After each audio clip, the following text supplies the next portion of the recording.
오늘은 신축 아파트의 하자보수 신청과 하자담보 책임 기간에 대해서 알아보겠습니다. 원래도 인기가 많았지만 이제 건축비 인상으로 더 인기가 많아진 신축 아파트. 요즘엔 얼죽신이라는 말까지 생겼습니다. 얼어 죽어도 신축 아파트라는 뜻으로 쓰이는 신조어입니다. 지난 3월 한 신축 아파트의 사전 점검 기간에 부실 시공이 있어 이제 시공사를 대상으로 예비 입주자들이 대규모 시위를 벌이는 일도 있었습니다. 신축 아파트 입주할 때 특히 관심 가져야 할 하자 보수와 하자 담보 책임 기간에 대해서 알아보도록 하겠습니다. 신축 아파트에는 사전 점검이라는 제도가 있습니다. 예비 입주자들이 정해진 기간 동안 미리 들어가서 하자 보수할 곳들을 미리 체크할 수 있는 제도입니다. 요즘은 직접 하기도 하지만 이제 사전 점검 업체들에게 따로 맡기는 경우도 많습니다. 아무래도 신축 아파트 자체가 고가의 상품이다 보니 주의 깊게 하자 보수를 체크해야겠죠? 그렇다면 하자란 무엇일까요?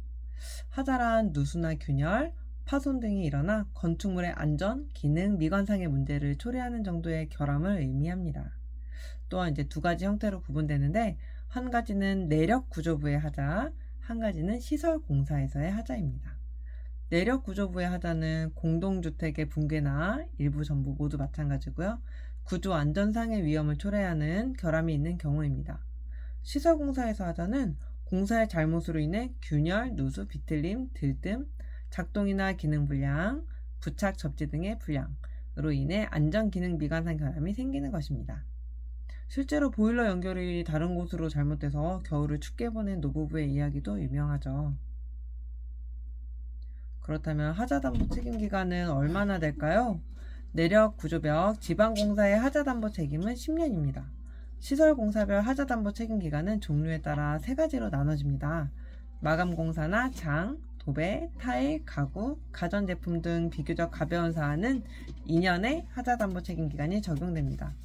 그리고 이제 두 번째로는 냉난방, 가스설비, 환기, 급배수, 단열공사 등은 3년의 하자담보 책임 기간이 적용됩니다. 철근 콘크리트, 지붕, 방수공사 등 이런 주요한 구조부는 10년의 하자담보 책임 기간이 적용됩니다. 보통 공용 부분의 하자는 이제 사용 승인일의 기산점이 되고요. 전유 부분의 하자는 최초 입주한 인도받은 날이 기산점이 됩니다. 만약 시공사가 자기네 잘못이 아니라고 인정하지 않는다면 하자심사분쟁 조정위원회라는 곳이 있으니 이곳에 조정을 신청할 수 있습니다.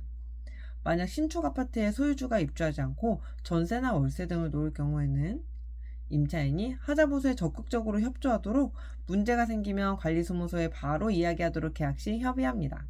깐깐하게 하자보수를 잘 체크해주는 분들이 들어오게 되면 더 좋겠죠?